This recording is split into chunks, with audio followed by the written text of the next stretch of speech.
Hello everybody, and welcome back to Echo. Take 2. Hopefully this one goes better. We're going to be finishing off Flynn's route today.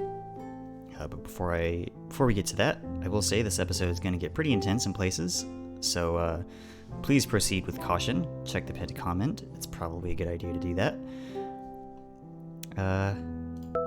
Also, thanks for watching everybody. I super appreciate it. Now then, let's get started.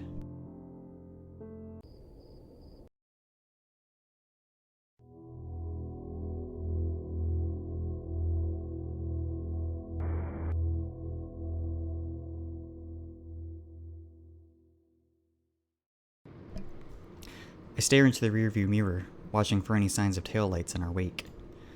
Leo's driving, of course. Carl's feeling woozy after everything that happened. I wish I was sitting in the back with him, but unfortunately my legs are too long. That, and Leo's van is clearly not designed for folks with thick tails, so I gotta sit with my cheeks straddling the edge to make room. He's sitting between Jenna and TJ, with Dax and Chase in the back. There's been some chatter about what happened, and what's bullshit and not bullshit. TJ is the only one who's been quiet. Though one thing is for certain. With everything that's happened, everyone seems pretty focused on getting out of town. Leo doesn't floor it like I expected him to, but we move down the bench of the mountain and through the town speedily enough. I see Jenna look out her own window intently, and I can only imagine it's to see if she can spot Jeremy, maybe even her mother. Dude, I don't feel good. Chase got bit by a black widow, and he's been complaining less than you, Carl. Speaking of, how are you holding up, Otter? Chase gives a half-hearted thumbs up, the Mustella's forehead resting against the side of the window. Carl, just puke on the floor if you have to. I don't think Leo's gonna stop. Carl leans over and puts his head between his knees, groaning. That gets TJ's attention, and he starts rubbing the ram's back slowly. Good thing smoothies probably aren't too bad on the way out. TJ frowns. I turn the dial on the radio, but like the cell phone signal, I'm not getting anything.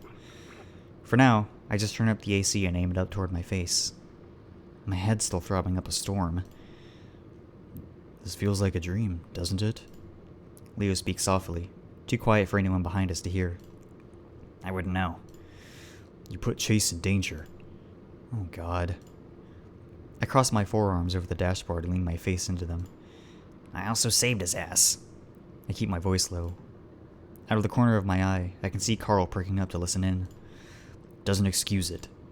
7 years ago, I swore to Chase I'd fuck up anybody who pulled anything like what you just did. I'm not in the mood for this shit, Leo.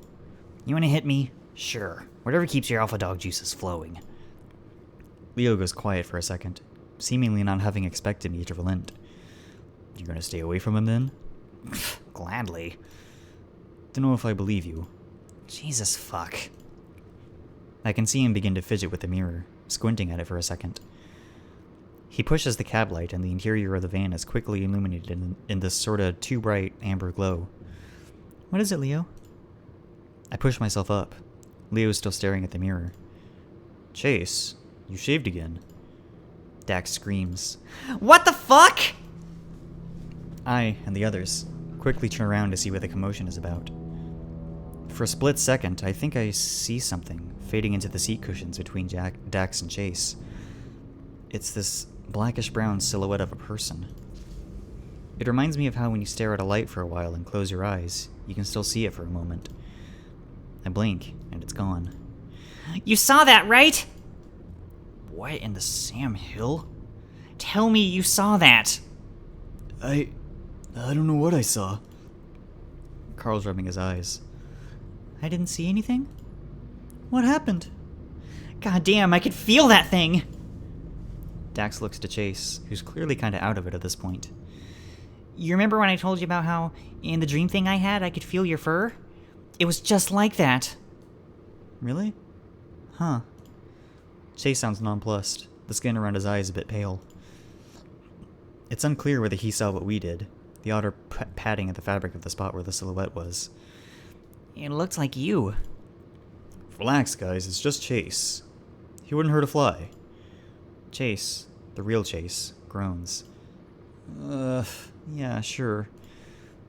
His voice is still weird and high-pitched, and it kinda seems like I'm the only person who's noticing it. No, Leo, I'm talking about the fact that there were 2 friggin' Chases next to me. Chase, do you know what's happening?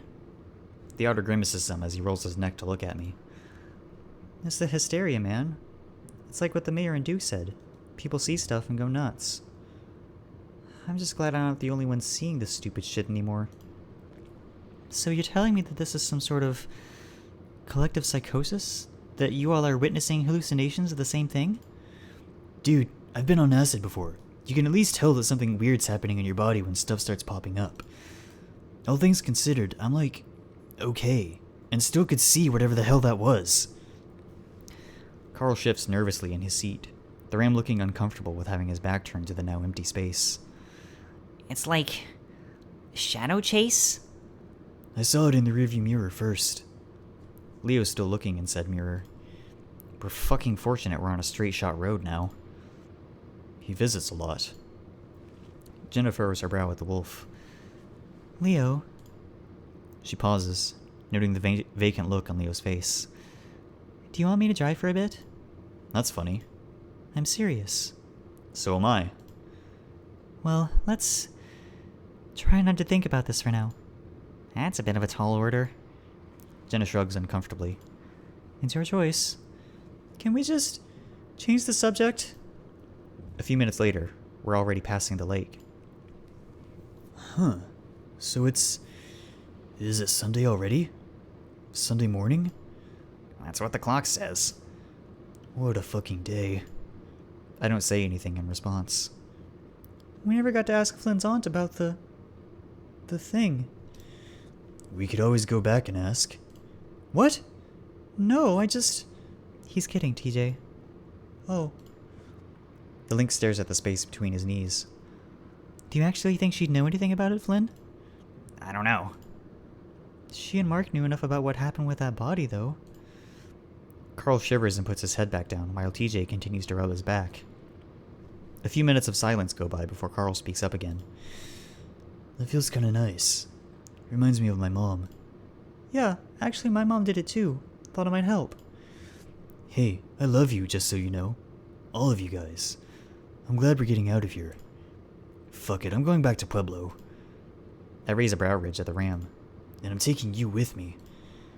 He points a thick finger toward me, leaning forward enough that he pokes me in the shoulder. I restrain a smile, instead letting out an idle grunt. Me? College? What a thought. The idea of being around guys my age. And Carl. I'm not even sure what the hell I'd major in. Definitely not fucking poli-sci. I squeeze my wrist, trying to refocus. I love you too, Carl. And everyone else. You too, Captain Daxton. Captain? Oh, I was promoted. Cool. Daxton seems distracted, watching Chase stare at his own fingertips. Yeah. Chase affirms his love for everyone with a groggy monotone. Jenna glances back at them before turning her attention out her own window. Leo doesn't say anything from the front, his focus solely on the road ahead of him. Are we at the clinic yet? Still about 20 minutes out. I watch the desert whip by us, for the first time feeling somewhat safe as the town disappears behind us. But, of course, it doesn't last long. What's that? On the side of the road there. Hmm? Leo turns his head in the direction of something on the curb up ahead. We all do. What is that?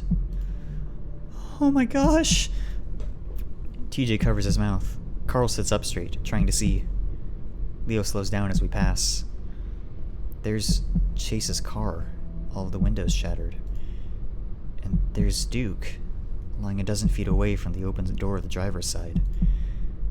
And there, crouching over him, is something I can't explain. Hairless, body and limbs long. Way too long. The head comes up and all I see are 3 holes and blood. TJ screams next to me and Leo shouts something before stepping on the gas, slamming me back into my seat. I try to look back, but whatever it was is gone. At least, it's gone from where it was, because I see something move next to my window, and I turn to face it, and it stares back at me. But only for a moment. That thing, whatever the fuck it is, disappears almost the instant I register that it's there. I'm only staring out into the blackness of the desert. Still, 3 holes, eyes and a mouth, blink back at me in a sort of afterimage before that too vanishes. It's him! It's him! It's him! It's him! TJ reaches up and grabs my arm, claws out. I'm too shocked to even pull away as TJ leans forward next to me, staring out my window. At least I know I'm not the only one that saw it. TJ squeaks again when no one answers him. It's real?! I don't know. Some kind of animal, maybe? I've never seen anything like that before. Dude could have had a disease? Lost all of its fur or something. Maybe Duke hit it. But it was walking! How is Duke here? He was back at City Hall! Maybe it dragged him? Faster than our car? How'd he get Chase's car? I still have my keys on me. That's impossible! Could have hotwired it. I don't know, man. TJ leans back, looping his arm around Carl's, and I can see him shaking. I look over my shoulder through the back window. Jesus fuck, just like Dax described.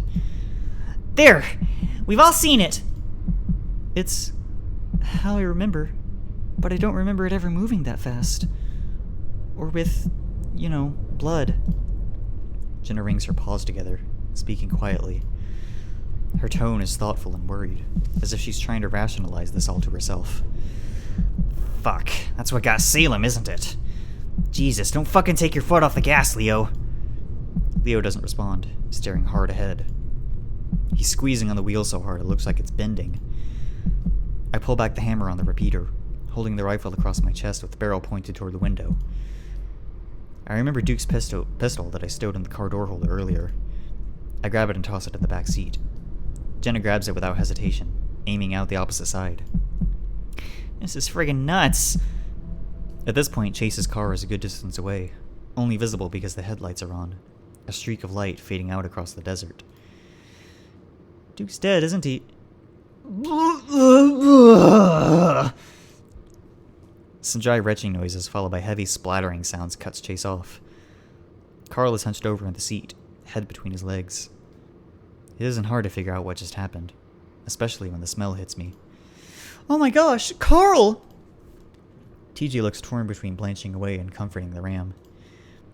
Carl comes back up, looking like he's about to say something before diving forward again. A much louder retch, followed by a much quieter plopping sound follows. I grimace, feeling my own stomach roll. God. Daxton's looking up at them, a paw up to his nose. You okay, man? Carl keeps his head down a while longer, his fingers twisting into the fabric of his shorts. TJ tentatively rubs his back. I would have done it out the window. I don't want to open any of the windows now, though. It's okay. Leo, are there any napkins up there? Leo, who's been silent up until now, remains silent. He's staring out the windshield hard, paws on the wheel in a death grip. Chase, meanwhile, is clutching at his chest, his eyes red and bleary. He leans forward, and the sound of something wet hitting the fabric floor mat is audible throughout the cabin. Chase's puke sounds much less wet than Carl's. The retch is more grotesque. I can practically feel the bile in my own esophagus. Daxton stops what he's doing and holds Chase. Fuck! The auto manages to exclaim in between the bouts of puking. Drink some water! During all this, I'm still glancing out the windows.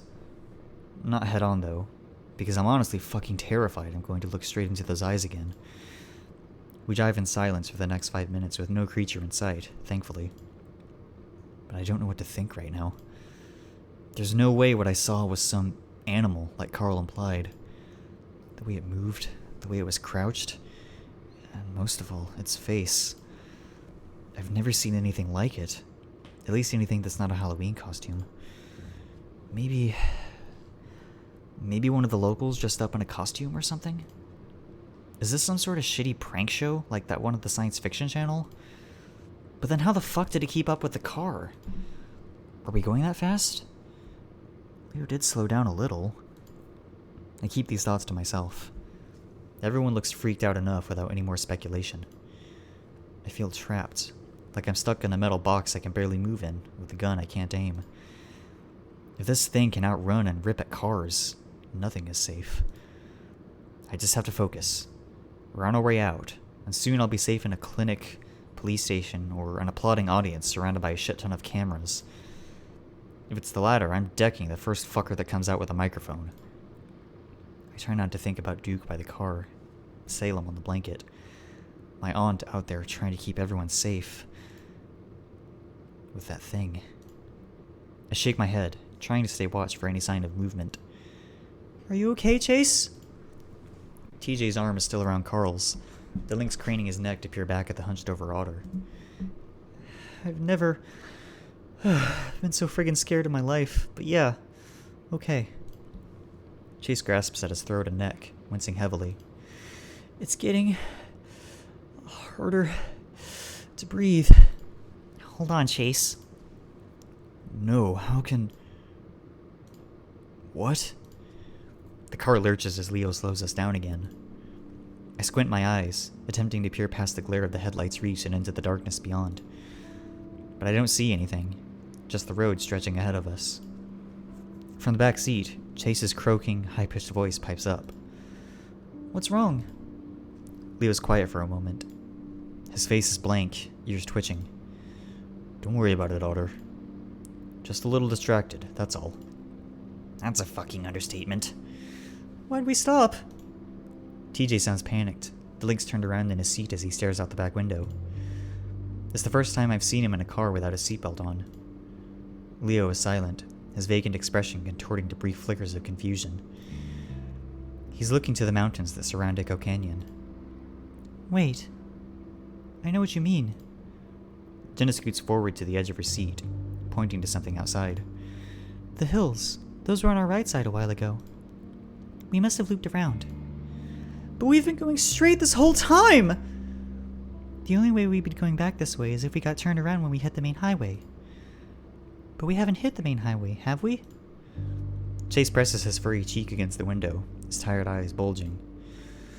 What in the goddamn...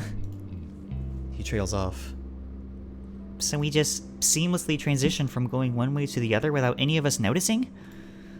No, Leo must have gotten off and turned around on that side road that I... There's no way! He slaps the steering wheel hard, a honk ringing out and echoing throughout the valley of desert scrub beyond the guardrail. TJ gasps, digging his claws into the fabric of his seat. Please don't do that! Let's be quiet, okay? Leo, we're going the wrong way. Jenna speaks as calmly as possible, clearly aware of the wolf's addled mental state, but also the fact that she's now holding Duke's pistol.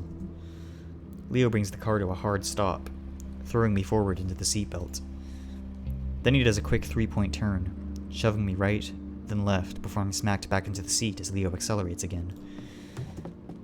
I hear a soft thunk of flesh on glass, then a groan from the back, Chase rubbing his face with a sore-looking nose. Injury upon injury. You okay? No. He responds back hoarsely, sinking back further into the scratchy fabric of his seat. Oh, same. Daxton does a curt nod. Leo is sitting upright, only moving with rigidity like a goddamn automaton. We both stare out the windshield, eyes to the horizon. It's clear that Leo doesn't want any talking, so we're all quiet. Even in the silence, I can feel the growing unease from those behind us, the trembling of muscles and clicking of claws.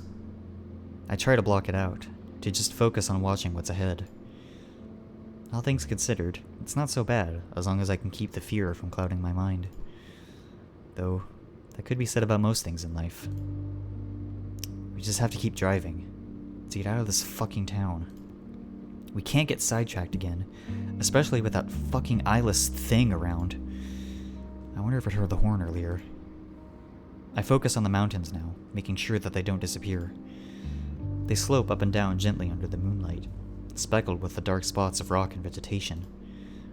Vaguely, I remember back when I was younger, leading Sydney around the bend and entertaining his explorer fantasies. I brought my BB gun and he'd run around, shooting at mesquite trees and looking for signs of lost native treasure. I told him that the pioneers thought there was a city of gold buried beneath the mountainous topsoil, waiting to be unearthed. He fucking loved that, even brought a little trench shovel to, as he put it, dig his own mine. Pretty sure he thought that was the whole reason for Echo's old mine, to find the city and shit. It wasn't a complete lie, either. The Hocte tribe supposedly told the conquistador types that treasures and riches were stored aplenty in the Meseta territory around here centuries ago. Of course, it was so they'd fuck off and bother their rivals instead of them, but the prospectors did eventually find gold in the mountains. All Sid ever found was some feldspar and alabaster quartz. He kept a whole collection. I blink, staring out the window as the mountains just disappear, slope down into nothing. I squint, then I look out Chase's window in the back. Sure enough, mountains. Leo. Don't worry about it. Leo speeds up instead of turning around, though. Dude. What are you doing? TJ's claws come out against my skin again as he gets that scared cat look in his eyes. Leo mumbles, mostly to himself. We're just confused. There's no way this leads back to Echo. Leo, slow down a little. Leo lets out a small growl, and I instinctively clutch my rifle a little tighter. This is getting out of hand, but I honest to God don't have a fucking better idea. I'm gonna keep going until I see that car we passed. The tone in Leo's voice keeps any of those in the back from arguing. Though I hate to admit it, something about his demeanor actually shuts me up as well. Another minute of driving, more awkward silence, then Leo hisses through his teeth. Straight ahead of us, a sign. What? How in the shit? Echo Mine. Danica entrance. That's on the other side of town. I say this as if it cannot possibly be where we're at, though there it is. It stands about 8 feet tall, faded wood with that touristy Wild West font placard that the county commissioned a couple years ago. The sign's only readable because our headlights are right on it, the original solar face lights having been destroyed by junkies a year ago. Leo thins his lips, driving right past it. The minutes pass and it becomes increasingly difficult to place exactly where we are. On this side of town, I can see that smoke from earlier more clearly, too. The smell, like burnt charcoal, seeps into the cabin through the AC. Leo, can I drive? I have better eyes for night stuff. No offense, of course. Leo says nothing, though the wolf begins to pull off to the side of the road, only to flip around and go the other way again. Dinah lets out a strange sigh. It's laden with her common exasperation, but there's a slight quiver in her vocal cords. We keep going and more time passes. Daxton mutters something I can't quite make out to Carl, who has been oddly silent, his paws over his face. I occasionally catch Chase look at me in the rearview mirror. Despite his shit with a spider bite, he looks more, well, animated than I've seen him in a long time. There's a lot less staring off into the distance and more active grimacing, muttered softcore swears and darting eyes. I never realized how yellow his eyes are before. Were they always that bright? More time passes, and as we round a bend, Jenna crawls halfway onto the mid-seat console and points ahead. That's where Duke and Chase's car was. It's not there now. How can you tell? Daxton keeps craning his neck to see past me. The corner looks familiar, but where's the car? I remember that thing. Its silhouette was outlined against that group of pinyon trees by the guardrail. TJ makes a whining noise. I recognize it too. There's no broken glass, tire marks, or blood, though. Absolutely no remnant of the memory to be found. God.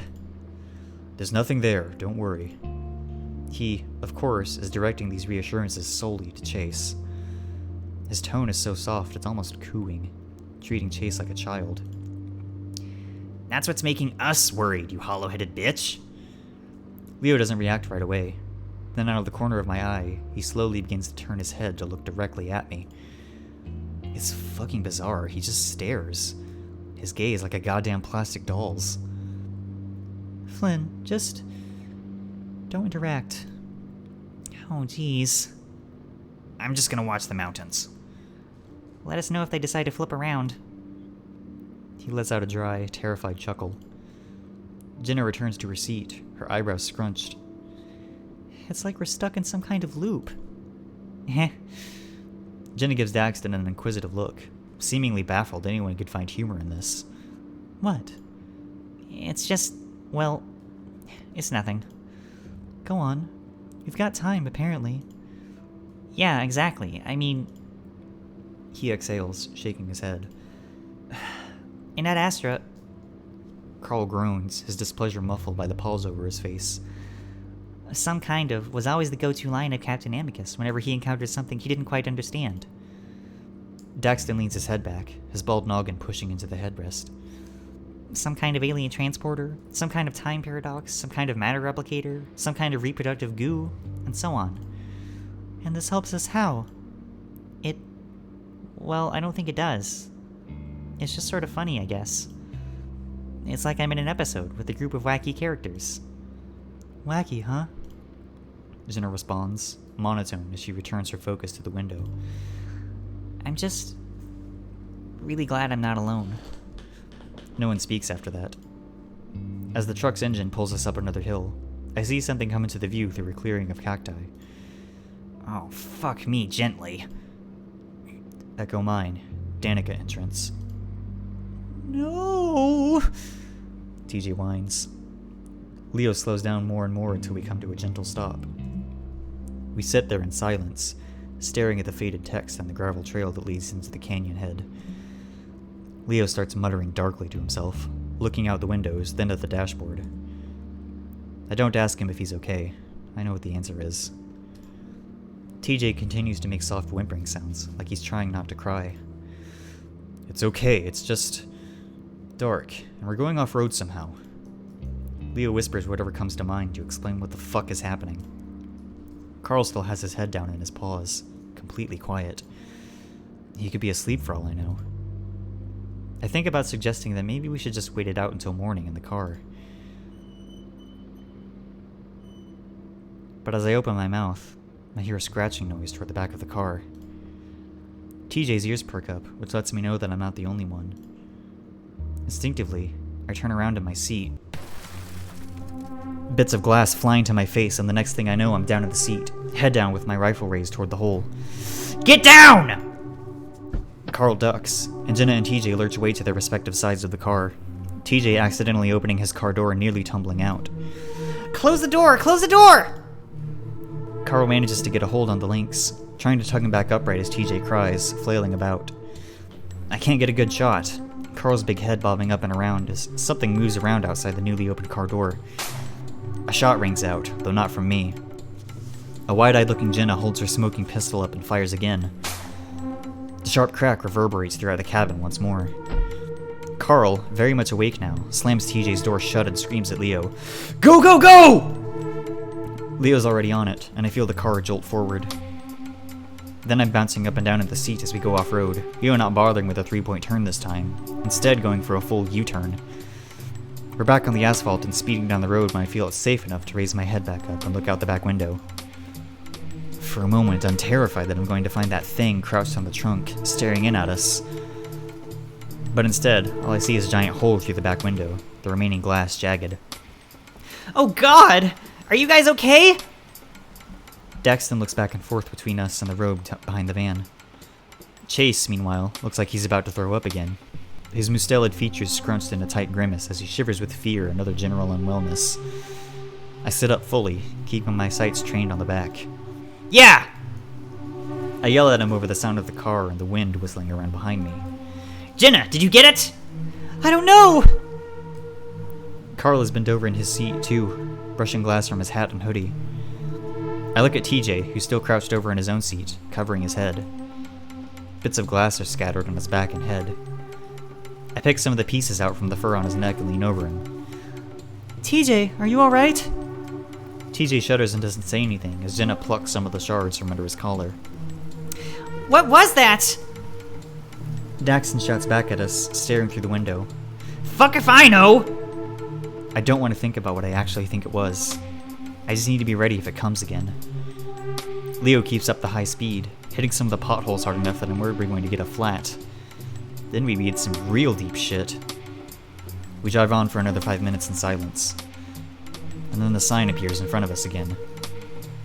This time no one says anything and Leo doesn't bother turning around. I watch out my window as we fly past the historic path, but nothing happens. All I see is the tall piece of wood with the broken lights, and all I hear is the wind whipping around us. Jenna keeps a paw on TJ's back as he remains hunched over, the other still holding Duke's pistol. Carl sits quietly, staring out his window. On the bright side, the bashed-in back window has diminished the smell of sick, but the smoke smell is stronger than ever.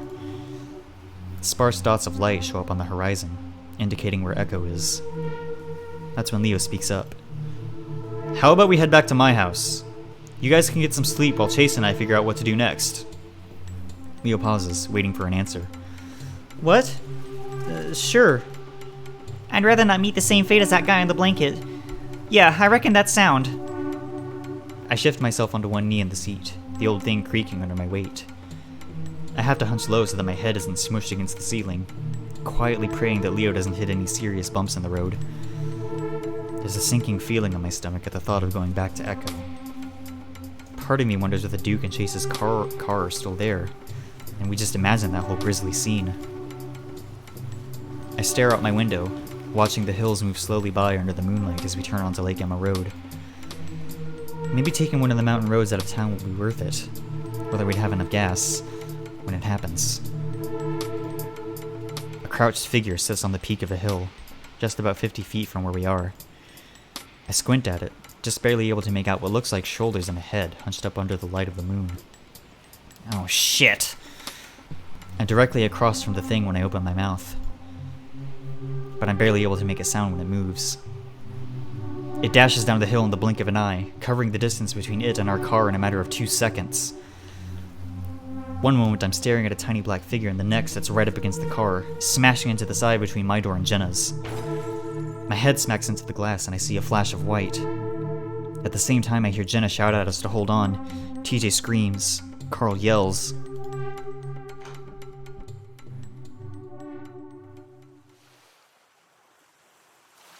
The lake. I watch as water begins to pool in through the broken window, the jagged glass getting carried in with the flow. The van is already halfway submerged. We crashed in the fucking lake. How can that be? We were nowhere near it. The water is shockingly cold and rising up to my knees.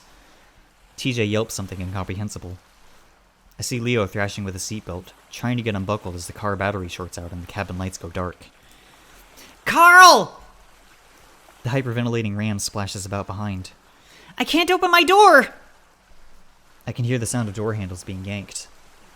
I grab my own, press the unlock button and push outward, but the pressure of the water is too much. It doesn't budge. I try to wrangle my rifle up to butt the glass, but my seat got pushed too far up in the impact. I can barely move with my chest pushed up against the dashboard. Straining to wriggle free, I end up scraping my head along the roof. Piece of shit! God damn my stupid lanky ass. Carl, use your head! I don't know what to do, dude. The horns! Do the ram thing! I realize what Daxton's trying to say. Fucking species features! Go, Carl! Okay. There's a shuffling of movement, followed by a hard slam. Glass shatters and more water comes rushing in. There's a flurry of movement out my window as first Jenna, then Carl, then TJ go through the window. Soon the water's up to our nostrils, and my blood goes cold. I remember my uncle telling me something after we watched a movie with a scene like this. Until the pressure is equalized, you can't open the door. It doesn't stop me from wrenching on the handle regardless. I push my maw up to the roof and take a large breath before being fully submerged. The metal underbelly of the van scrapes against the rocks on the lake floor, which makes a downright horrifying sound underwater. With one hard push, my door finally opens and I begin to squeeze my way out. I look over my shoulder, seeing the faint outline of rust-colored fur in the back of the van. Leo seemingly trying to get Chase. My lungs begin to burn and I realize I can't see the surface. I kick my legs, trying to push myself off the slimy lake bed. The pressure in my eardrums are like drills pressing into my skull. The seconds pass.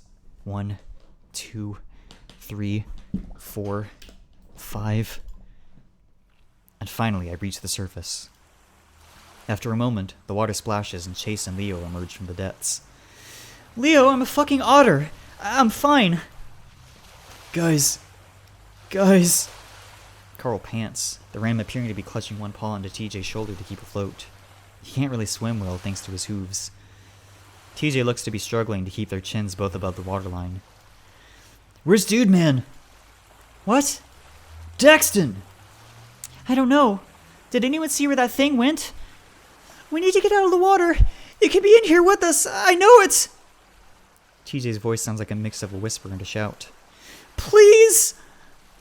His voice cracks like a 12-year-old's as he stutters from a mixture of the cold water and shock. I look around the mass of bobbing heads that surround me, but neither Daxton nor whatever attacked us is anywhere in sight. In fact, land is like 100 yards away. How in the fuck? Daxton! Dax! Carl, you need to stop yelling. Jenna's tone is hushed but firm, the wet finnick looking like a soggy mop in the moonlight. I notice a glint of steel and realize she's still holding Duke's gun. I left mine on the lake floor. TJ's right. We need to get to shore. There's a coldness to her voice, one controlled by fear. It takes her a moment to realize what she's saying, and a horrible contortion of worry and guilt crosses her soaked features. Chase, can you get him? I don't know. I don't know. No way, you're in no condition. TJ looks down, opening his mouth to speak, but nothing but whimpers escapes him. Fucking hell, he's probably still all the way down in the van. We gotta get him! He's a salamander, right? I know his kind can hold their breath a little longer than we can. Yeah, I don't know why the fuck he'd dawdle, though. Chase, you're the only fucker here who can hold your breath that long. He can barely breathe as is, Flynn. I'll do it! Carl pushes himself off TJ. I sink like a stone anyway. Is he this fucking stupid? I swiftly doggy paddle my way over, grabbing the ram's arm and forcing it around my shoulder. Yeah, you fucking will. And how's your stoned ass gonna get the both of you back up? I think I can... No, we need to get you to shore. I noticed Leo's paw wrapped around Chase's wrist, preventing the otter from diving. Daxton's down there and everyone's acting like a complete bag of assholes. God, fuck it! Carl, try not to sink. The ram blinks as I push away from him, but then nods in understanding. Oh, I'll be fine. Jesus, good luck, man. I take a deep breath, rolling my shoulders forward, and begin diving down. I have to fight my body's own natural buoyancy to keep from returning to the surface. I kick hard. I make myself open my eyes, and the first thing that hits me is how dark it is. Here I am, forcing myself to go deeper into the frigid nothingness like I know what the hell I'm doing. The pressure builds up again around my skull. I don't have time to acclimate or any of that other diver shit. I'm tall, it should be easy. I just need to grab onto the van. It wasn't that far down, was it? Except I don't see the van. What I do see are the blue of Daxton's eyes, staring at me through the murk. I can't even see the rest of him. I wave, hoping the fluorescent orange markings on my body are enough to get his attention. My lungs are starting to burn, and I have an increasing urge to just open my mouth and breathe in the water. No response, just the eyes. I swim closer and the eyes seem to get bigger. Finally, I see the outline of Daxton. He's just floating there, not doing anything. I reach out to him, and a flurry of bubbles escapes his maw. He's screaming, veins bulging along the side of his neck. The salamander swats at me, his slick skin sliding out of my grasp every time I try to grab him. I can't bear it anymore, I have to come up for air. I manage to snag one of my claws on his stupid planet shirt and I tug hard. He thrashes, kicking and screaming into the void. It feels like I'm pulling him into it. Is that what he sees? Can he see anything at all? I'm starting to feel faint, the pounding of my heart in my chest deafening the already muffled cries of Daxton. This is all so familiar. Clenching my eyes shut, I scoop at the water like I'm climbing a mountain, legs kicking like crazy. Don't pass out. Don't you fucking pass out. What seems like a geyser of water splashes up in front of us. I gasp, straining for air. I find myself in an inadvertent embrace with Daxton, our bodies shivering together. Where in the shit did that voice come from? As quickly as we embrace, Daxton shoves himself off me, jolting free. His gaze is still wild with terror. He writhes within the water, as if it's some terrible force that's nipping away at him beneath the surface. The salamander takes off, swimming as fast as he can toward the shoreline. I think he's got the right idea. Come on. We all follow suit, though I'm having some trouble keeping up. My arms are like jello. Unsurprisingly, Daxton's the first to the shore. Then Jenna, TJ, Carl, Leo, Chase, and finally me. All my adrenaline is completely tapped out at this point, and I fall to my knees in the sand. Excuse me.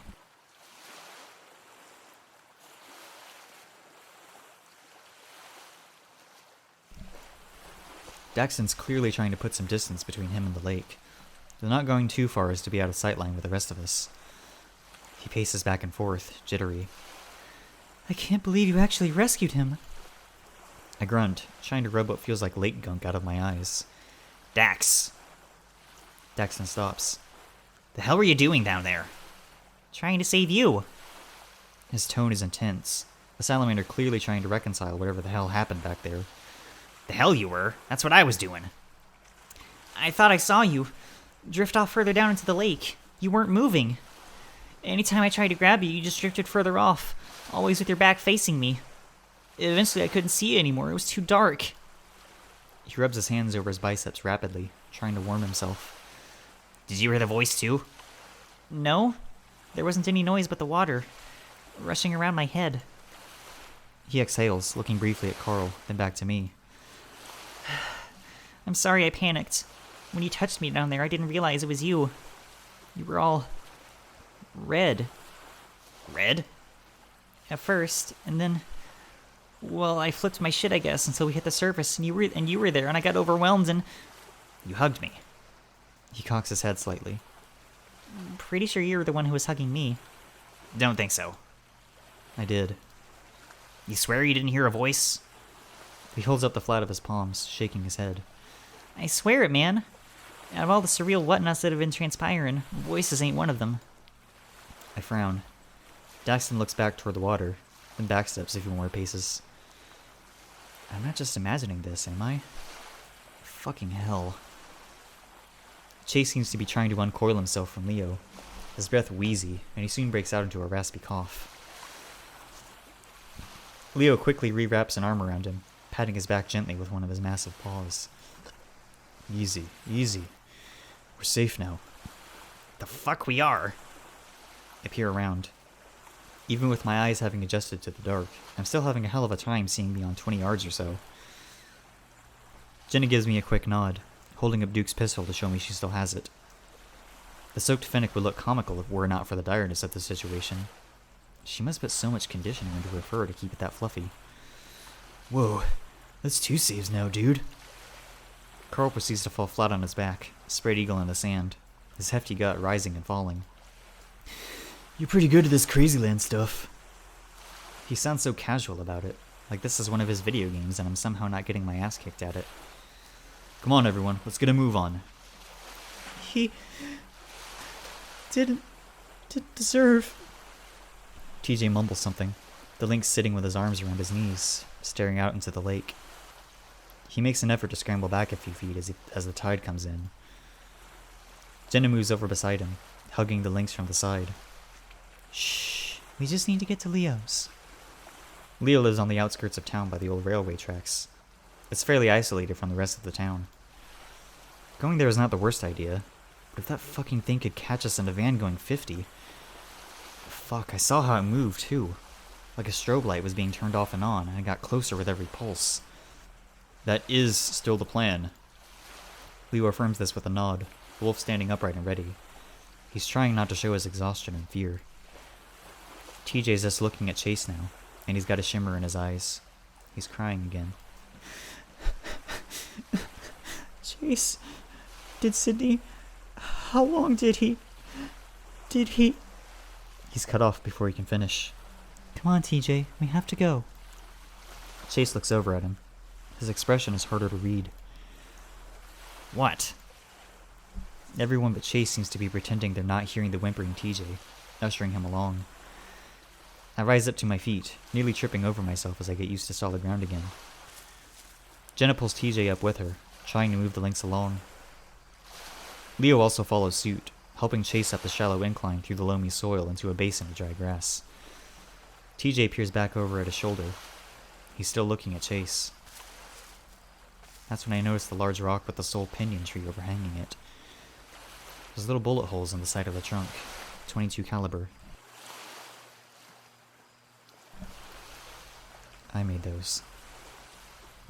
I look around and right where Carl's laying, I see it. His blank stare, the blue eyes. He reminded me of a fish.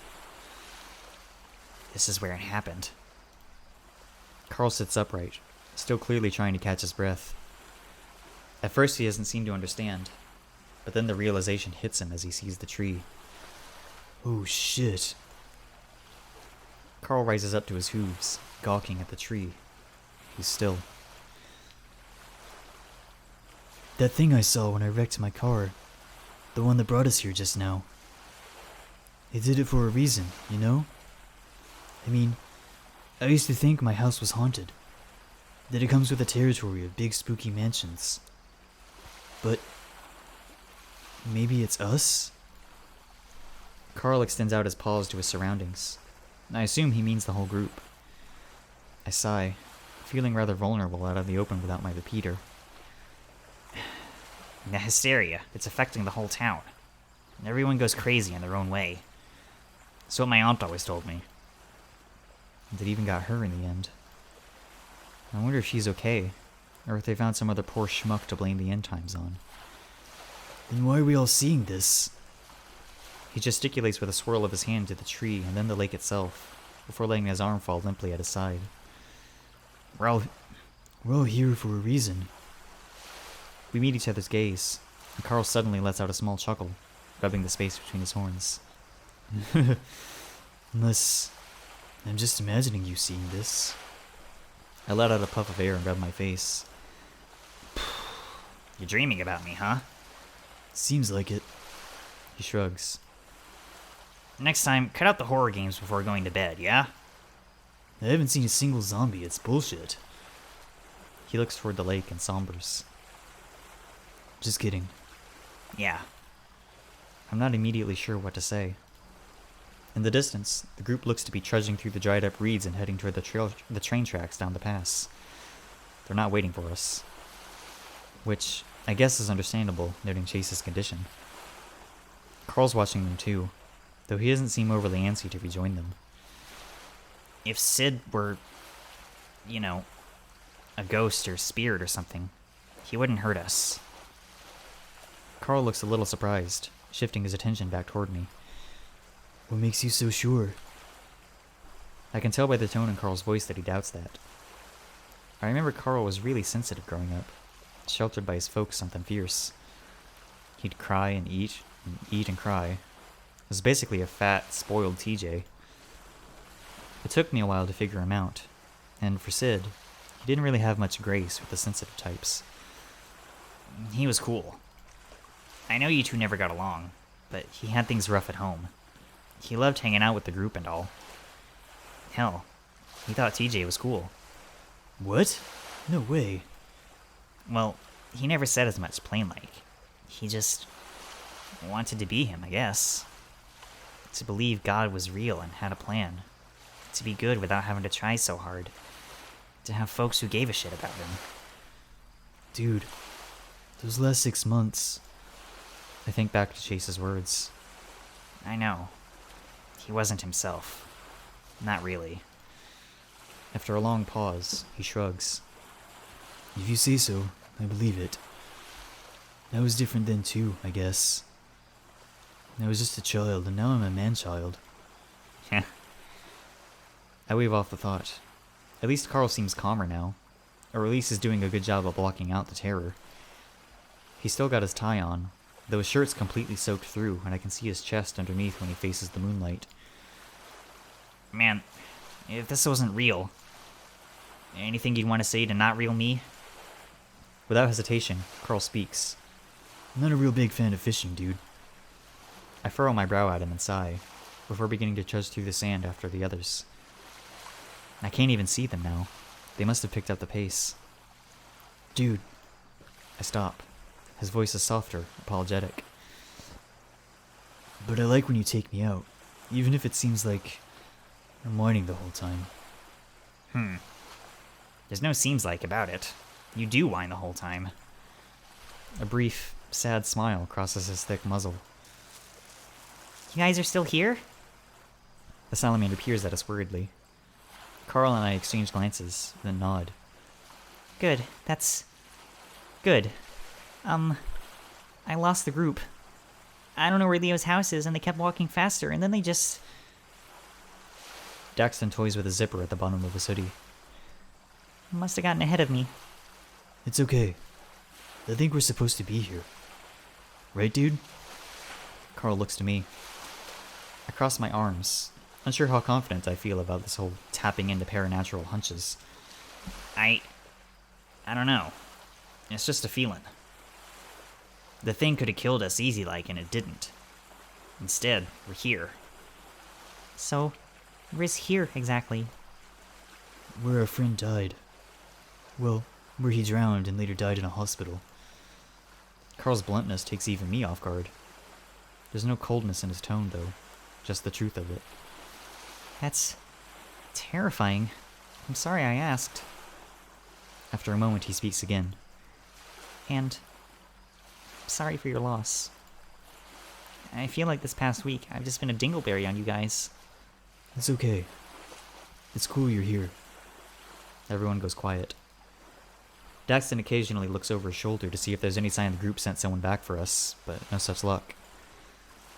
I'm starting to realize how exhausted I am. Coasting on adrenaline for an hour straight will really take the wind out of you. I lower myself first to a squat, then sit cross-legged in the sand. Despite all the water and vegetation, the air still feels kind of dry and smoky. I wonder where that fire's coming from. No response. I look over and Carl and Daxton are sitting together, watching the tide. They look as tired as I am. What do you want to happen here? Carl eventually speaks, his tone droll and somewhat monotone. I look toward the tree with all the bullet holes. I want to know what happened.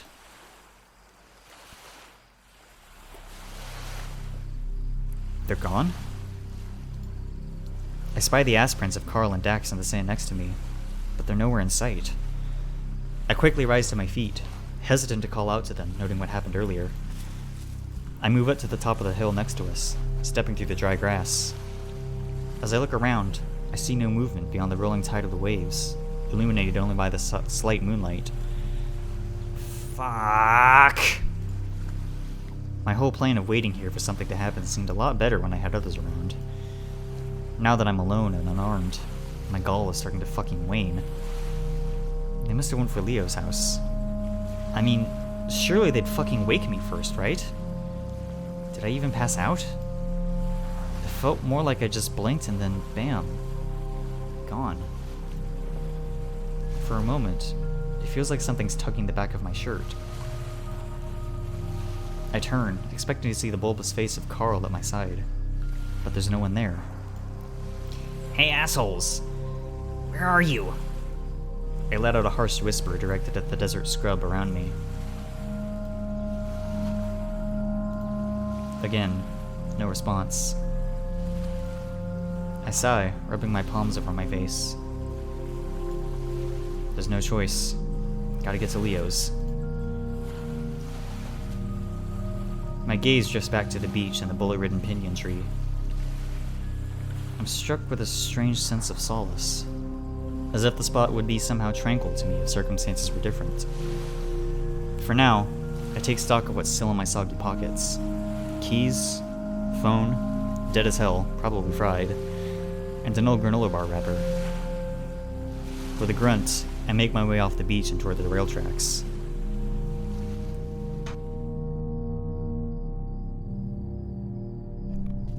I follow the familiar route, passing the occasional abandoned freighter car. It's been about 15 minutes, and so far no sight or sound of the gang, or any other miscellaneous townsfolk. I inadvertently find myself walking on top of the rails, balancing like I'm a kid again. It kinda keeps the edge off and softens the noise of my footsteps, though it ain't very time efficient. It feels like by now I should be able to see Leo's house, but so far, nothing.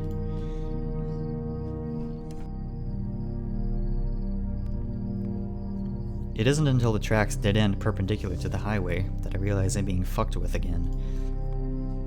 I stand at the edge of the pavement, where the old bike lane has been overtaken by weeds, pavement crumbling to gravel. I had hoped that the spatially fucky shenanigans would end once we exited the van. But goddamn, why would it? You're going the right way. The back of my skull tingles and I cup hands over the sides of my head. That wasn't my goddamn thought. To Leo's? I ask aloud, like the fucking loony I am. I wait. No response. I clench my fists to my sides. Fuck it! Fuck this! I take off in a run down the road, keeping the power lines on my right. I run mindlessly, knowing damn well the nature of the loop but trying not to think about it. I'm not usually the sort to do my running in echo on account of the centuries worth of broken glass that lines the sides of the roads. That, and the fact that the sight of a 6'7" Gila sprinting tends to naturally raise alarm, even with folk who already know who I am. Somewhere between 30 minutes and an hour passes before I see something ahead. I stop somewhere along the center line of the winding old highway, the cracked asphalt feeling like it's chipping away at my already blistered heels. I stare at the faded red building. My truck is parked in the front for some reason. Why the fuck am I here? Right. Why do you come here? The voice in my head is clearer than before, like some harsh whisper coming from inside the back of my neck and slinking its way into my head. It almost feels like I thought the words myself. Is that a fucking clue? It's a mystery. My thought was rhetorical, and hearing it respond so aptly takes me off guard. I clutch my throbbing head in both hands. I've gone full fucking schizo. When the weird shit's on the outside, it's one thing, but on the inside... I grimace, bracing myself against the gate in front of me. Gate? There's no gate in front of this place in real life. I take a closer look and see the entire place is fenced off, like some kind of high-security complex. A tarnished rebar gate is the only entrance point, my truck just on the other side. It's only about up to my chest in terms of height, though it's got security spikes about every foot along the top. A single key lock is all that keeps each side of the gate together. It doesn't look too sturdy. I eye the truck through the bars, and then check to make sure I still have my keys in my pocket. Sure enough, I feel the familiar leather saguaro keychain between my fingers.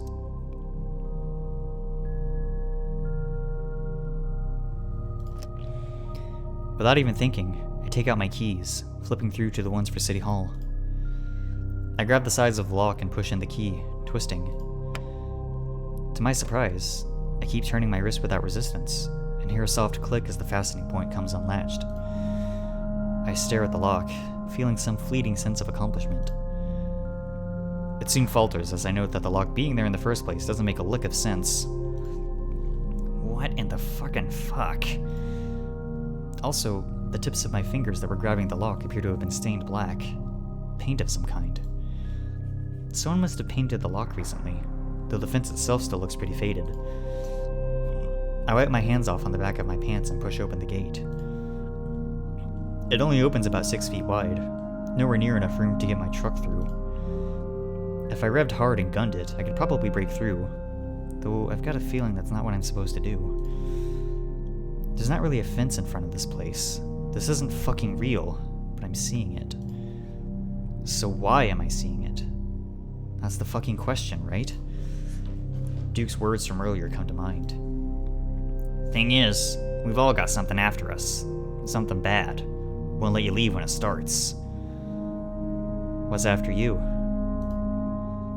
As if knowing would fucking help right now, if not just be even more confusing in the long run. I half expect the voice from earlier to speak again, but it's silent. Just a dull throb in the back of my head. The smart thing to do, the logical thing, as Dax would put it, would be to sit down under a nice tree and just ride this out like a bad trip. Maybe get some sleep. I could fix it. Like turning a computer off and on again.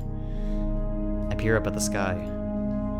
The red lights from the building make it seem as though the sky itself was blood red, expanding the various pinkish hues to the horizon. Like fucking hell I could get a wink in during this shit. The pounding in the back of my skull just keeps thudding away, a constant beat that reverberates through my head like a cavern. I step up to the door with the engraved bit of signage next to it. Here for the seed? That, of course, ain't what it usually says. The cheeky-ass winking smiley face is still there, though. I let out a short sigh. You fucking idiot. I turn the handle and pull, but it doesn't budge. I push next, and still nothing. The handle shouldn't turn if it's locked. I'd know, I've been here before when it was. I push once more and am surprised that it gives, the door opening. I only leave it open a crack, still a bit wary about whatever weirdness lies within. The first thing I notice is the burning smell. It's stronger than it is outside. It's hot as hell, too. If this place had a kitchen, I'd swear something was being overcooked in it. At first, it's quiet. Nothing but the creaking wood beneath my feet. Then, music starts to play. I notice the boxy television set in the corner of the room is turned on, a grainy old cricket match on the screen. It's all very much the same from what I remember, except for a lone otter sitting at the bar counter. He's holding something to his head, an ice pack, and he's nursing some shitty import pale ale in his free paw. There's no one else in here but him, at least in the front area. Hey, you! The otter's posture stiffens. Yeah, you! Are you real? What? He responds back, his tone exasperated and groggy. Confusion. That's a good sign, I guess. I step a little closer, the otter using the bar counter to rotate himself in his swivel bar stool. He's decked out in a skull t-shirt, cargo pants, and one of those lame scout caps that only jarheads, leather daddies, and theater kids wear. He seems dazed, squinting at me like I'm a bright light. Someone tuning up an orchestra in here? What? After a moment, something seems to click and his eyes widen slightly, a long smile crossing his snouty muzzle. Motherfucker! He pushes himself to his feet, making his way through the bar's haze. What are you doing here, you big-ass bitch? He claps my shoulder roughly, then pulls me into a tight hug. For an otter, he's got a strong grip, and I actually irk aloud as he pats my back. The fuck? What the hell are you doing? After a moment, he pulls away, raising a shadowed brow beneath his hat. It's then I notice his eyes. Baby blue. Almost gray. Not a common color for his kind of otter. There's some bags under them, though, like he hasn't slept in some time. I was fixing to ask you the same thing. It's been dead all night, and I wasn't expecting company. It's kind of unreal seeing you here like this, though. It's been... He huffs, astonished and with a slight air of sheepishness. Well, a while. He folds his arms over his chest, the otter looking up at me from beneath the brim of his hat with a sort of wry expression. He seems happy to see me. And it's also... familiar. Wait a second. I blink. Jesus fuck. Sid? He lets out an amused noise, nodding. Yeah! Wait. Don't you even try to tell me that you're here by coincidence. He's... an adult? Fucking 6 feet tall, I'd reckon. He's in shape, too, rocking a full-on muscle shirt. I look around, as if expecting to see Chase around a corner with a video camera and a shit-eating grin. There's still no one around but us, though. I'm sure there's a reason I'm here. He seems to perk up some, doing a one-handed finger gun gesture my way, while the other nurses an ice pack against his head. Knew it. I mean, I'm glad, yeah. Did you get my Christmas package? I wasn't sure you'd like it. Saw it in the Macy Maze thrift down in Elwyn. Haunted Hacienda, Deadly Love Rivals 2, Final Obsession, The Choir Boy, and Horse Sleuth. Shitty B-movies I got from the bargain bin. You know the sort. Not a lot of plot to get in the way of the film. Plus, I bundled them up with a bunch of Crossfire shooting mags. Oh yeah, I also threw in some jerky I got from a trade show after my match in Desert Springs. The jerky, it's super good, Hatch green chili flavored. You know that's where they grow that shit en masse, right? World capital. I can't help but stare, absolutely flabbergasted. This is what he'd look like. When I don't immediately respond, his smile dissipates some. Maybe you... didn't get it. Fucking delivery guys, right? Probably some weasel or something with a good smeller. He honks his own black nose. Pining for my jerky. Am I fucking dreaming right now? Am I asleep or just tripping? The otter. Sydney. He's looking at me more worriedly. You, want to sit down or something? I look around at the still empty bar. Facade or not, my legs are killing me. Sure. He motions towards some old wood and velvet bar stools next to a raised table in the corner, and we take our seats, and I take a drink.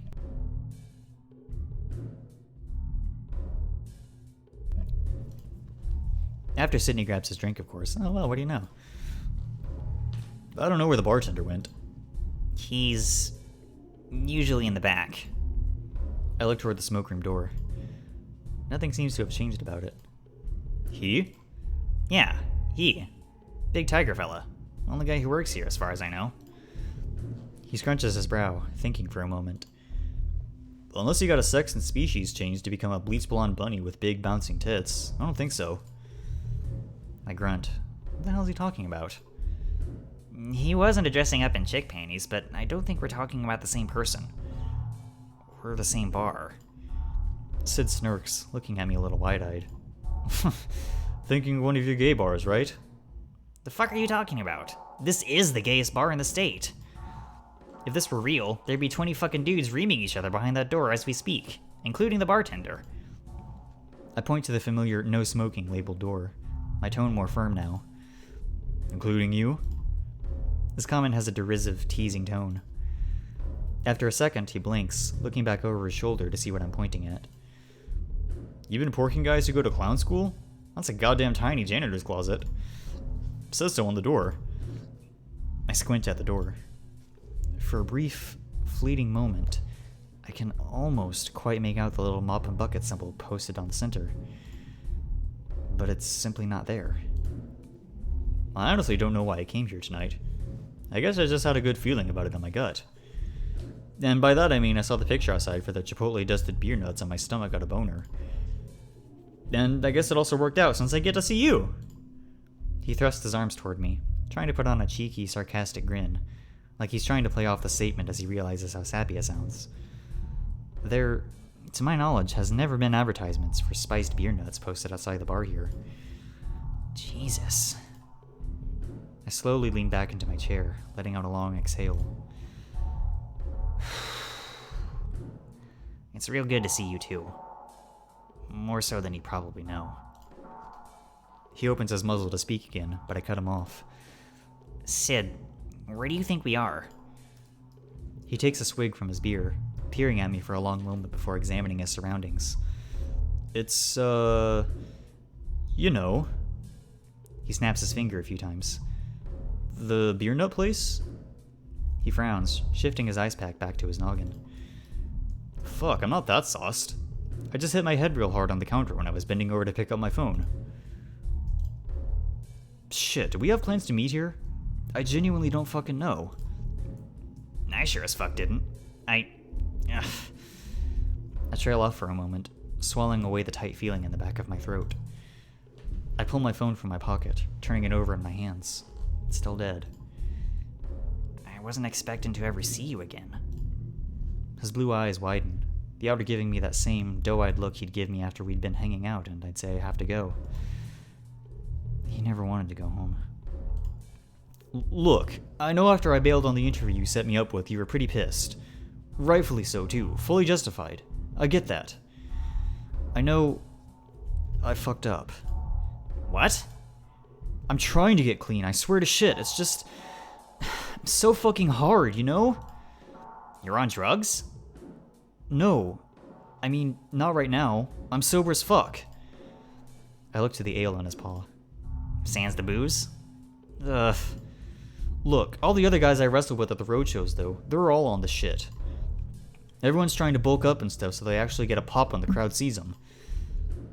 His tone is completely defensive, the otter looking me straight in the eyes, searching for any sign of doubt. There's this one guy, Cody Altaro, or, well, he goes by the name Rico Renaissance now. He's been getting booked as my rival, and the bastard's up 25 pounds in 2 months. 20-fucking-5 pounds. No way in fuck is he doing that with chicken breasts and protein shakes. Wait. You're telling me you wrestle for a living? That would explain the muscle shirt and those tacky-ass wristbands. Like, that's your actual goddamn job? Sydney leans back some, still peering at me with that same searching look. Yeah? You used to go to my shows all the time. SFF? Sunday Funday fights? It's mainly fucking juggalos and shit now, and we get paid in pennies and grass, but, you know, it's a start. I'm tough. He sniffs, eyes drifting down to his arms on the sticky table surface. He doesn't seem grossed out by it. Ryan told me they never clean up the front anymore. Said not to touch the underside of the tables, since they're packed solid with two things, gum and cum. Gross. I notice patchy areas in his fur near his inner elbows, and it takes me a moment to register. He's got fucking injection marks. He seems to see me staring and pulls back his arms. I gawk at him for a moment, Sydney bracing himself for whatever I'm about to say. It gives me a sinking feeling in my gut, but it makes sense. With the shit Sid dealt with growing up, every sign was pointing toward him getting some sort of chemical addiction down the road. It ain't just roids, is it? Yeah, well, you know me. I take some shit for, you know, the mental stuff. Mental stuff?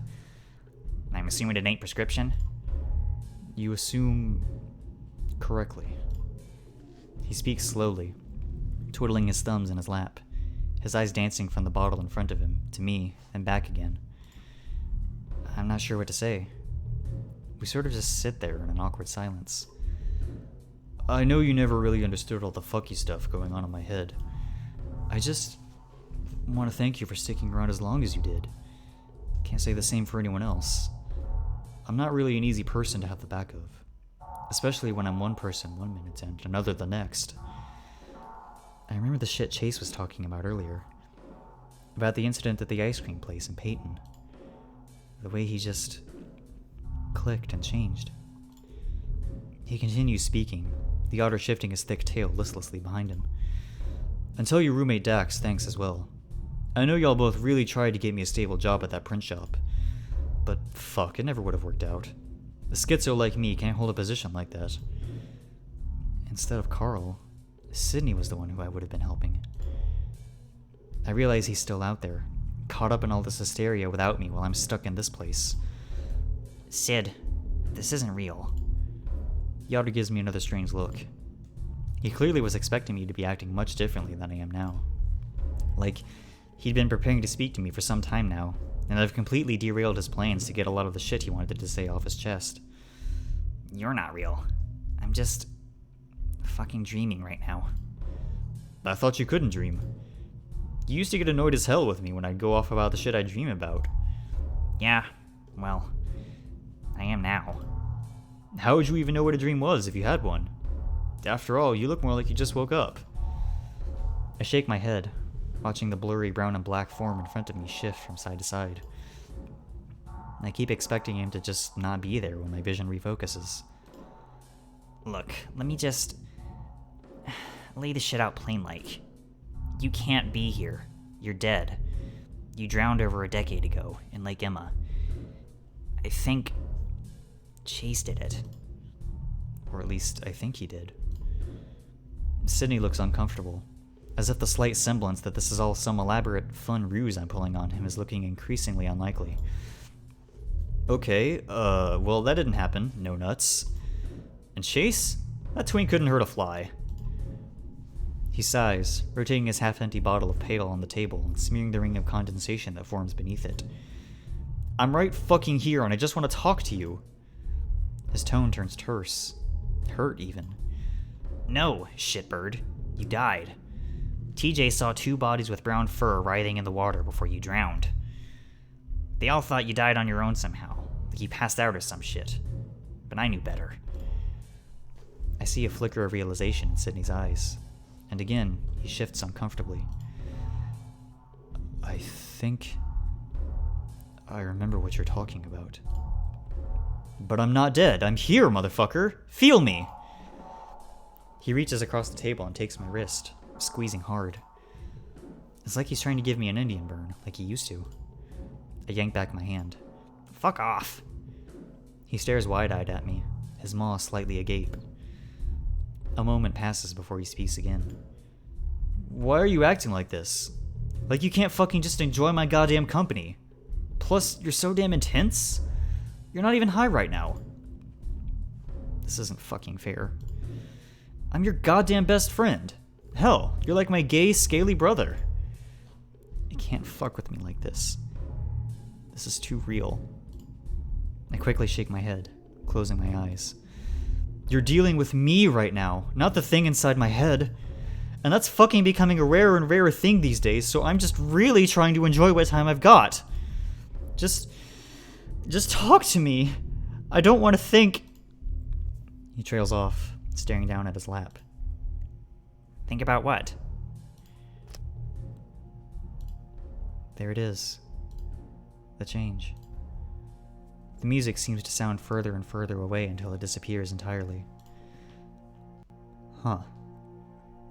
Maybe you're right, Flynn. What the fuck are you talking about? The sick heat left forgotten in conversation began crawling up my back. Grabbing onto the table to help maintain my own posture, it's clear that something has shifted. The little bit of light in Sydney's eyes, just gone.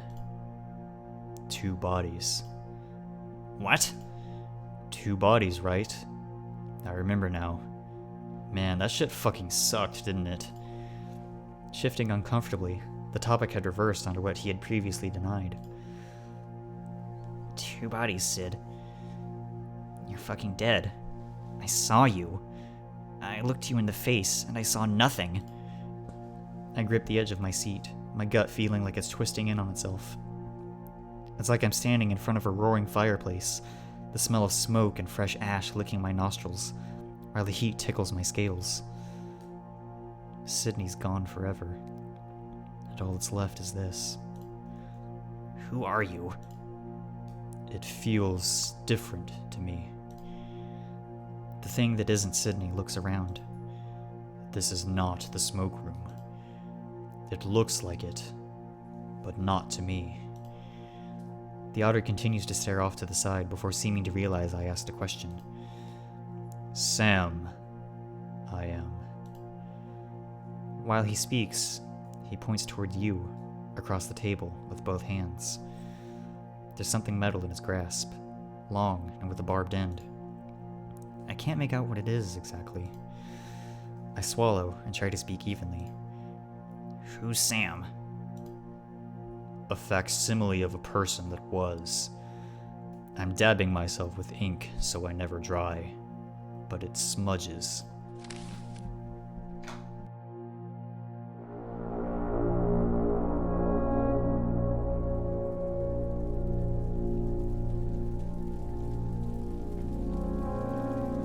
A simulation. In here, I become we with you. Me? Podpalats, no. I'm not sure I hear that first part correctly. At first, they came through the gate. Then they came through the stars. There's a pause. Did they come for you? He looks at me, and I feel my legs begin to shake. I tremble, wishing I was anywhere but here. The others before. They bounce, undulating in constant, restless motion. The hollowed figure heaves, breathing heavily as he sways Sydney's body up and down. He stares at me with eyes that remind me of the fish Carl and I catch at the pond. But that's not what you want. You want the answers? After all, it's a bit late for love, and too still for lust. I just fucking need to know what happened. To Sydney. So that this hysteria stops and that everyone else is safe again. That could help. But are you sure you really want to know? You can chase the truth until you're red in the face. The thing looks over toward the smoke room door. What was once Sydney raises his arm to point at it with unnatural, stuttery movement. It ebbs and flows like the tide. You can ride it. Each time the tide comes in, it it's a little less of what it once was. Abstracted. It goes where sorrow sprouts, and takes with it what it can before rolling back out. Some tides are particularly large. He waves a blurred paw at me, and again I see the metal thing grasped in his paw. He seems to see me looking at it and holds it in front of me. You burn them all down around you until only the truth remains. You needn't the superfluous kindling, for those are but the lies they tell others, and eventually themselves. You'd make a good detective if you weren't marinating in your nepotistic squalor. Unlovable, shameful, a sin to all who initially cared for you. Truly only belonging amongst the sawdust, semen, and ash. Thoughts drowned out amidst the moaning and groaning of unfamiliar shadows. The only one who precisely knew you, who precisely loved you, ushered into the tide by those you thought fondly of, and justice denied again and again and again. He presses the barbed tip of the rod into the table. There were 6, and now there's 5. The distorted otter is looking at the thing in his grasp as he says this. It's a fire poker. I hesitate to speak, my mouth feeling dry and my forked tongue caught between my teeth. Yeah. I get it. But... are you what I saw earlier? In Leo's van? No. Do you... know what I'm talking about? Yes. We were there. We. He keeps saying we. Well, what I just saw. With Sydney. Was that real? It could be. Somewhere in here. He seems to be referring to the poker. I reach for it, but my hand can't quite touch the metal. It phases right through it. The hollowed thing just stares at me, watching my futile attempt. Slowly, I rise to my feet, my legs gelatin-like as I wobble some. I manage to steady myself with my tail, grasping the sticky table for support. The distorted otter just watches me, somehow looking almost eager. With no small amount of trepidation, I begin approaching the smoke room door, the sound of crackling flames growing louder the closer I get. This has to be it. The alternative being doing nothing, which, while real damn appealing, probably wouldn't stop what's going on outside. But that's how this works, that is. I grasp the handle. Fuck me. Many have. I stop, looking back over my shoulder. The figure is leering closer now. Fuck you too. As I turn back to face the door, I swear I see the shape smile. I turn the knob and step inside. The air is absolutely electric, and I feel myself involuntarily shiver. I brace myself against the wood-sided walls, staring through the darkness. I've never seen it this empty before, and I get the sensation in my gut that something terrible happened here. Looking back, I don't think the shape followed me. I'm still here. God damn it, leave me alone! I feel my blood chill, but I keep moving. Just ignore it. Just ignore it. Just ignore it. This version of the smoke room is impossibly large. I keep walking through the darkness, expecting to reach an end, but it doesn't happen. It just keeps looping in on itself. I don't even know what I'm supposed to be looking for. I hear a sharp crack, a gunshot followed by a low cry. Someone's wailing. It doesn't sound like it's coming from inside, but rather a reverberating noise outside, far away. The whole room begins to vibrate as if activated. The rumbling, it's stronger on one side of the room. I walk in that direction. As I approach, I hear more wailing, more voices, some sounding different and rather close. Flynn! Now there's huffing and panting, the sound of hooves and soft feet upon a stone floor. They're trying to catch up to me, At the other end of the long, cavernous hallway. The rebar from before. Jesus, I'm not in the smoke room. I'm in the mines. And it's very, very hot. I feel my whole body rumble, like shockwaves are bouncing my insides. Kinetic energy. Electricity, like 1,000 subwoofers reverberating from the stone walls. We're here. The source. The seed. Dude! Stay back! Initially, it's like a cold shower. An icy sensation that presses against my front and washes over me like a tide. I recoil, but there's nowhere to withdraw back to. At first measure, the body is unable to discern extreme cold from extreme heat, though that time soon passes and the burning feels all too real. I can feel it seep in between the cracks of my scales and look at the more vulnerable flesh beneath. I'm standing in fire, but I don't see it. I see nothing. I can't even tell where it's coming from.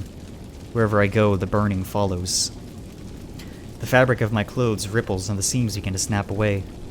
Some of it falls to the floor, while the rest clings to my body like new skin. Even the air I breathe burns, making my insides boil. This isn't in my head. This is real. I'm burning. I flail into the darkness, running now. After a while, it feels like I'm practically gliding. I hear a sound and move toward it. Fucking help me! I utter, my voice raspy and light. Footsteps. There are several of them, and a bonfire. I see the silhouettes of people running, flailing about just like me. Panic everywhere. A woman, Genevieve Sanders, the mail carrier, is standing above the fire. A gun is in her hands. Salem's body is burning. And beside her is Auntie, face down with a bloody hole in the back of her head. No! I pinch myself, trying to wake up. I pinch so hard I feel the scale on my arm split in half, and blood that seems like it's boiling pools from it.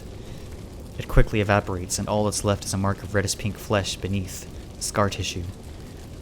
I look up, and she's still standing there, mouth agape, like she's frozen, but her eyes follow me in real time.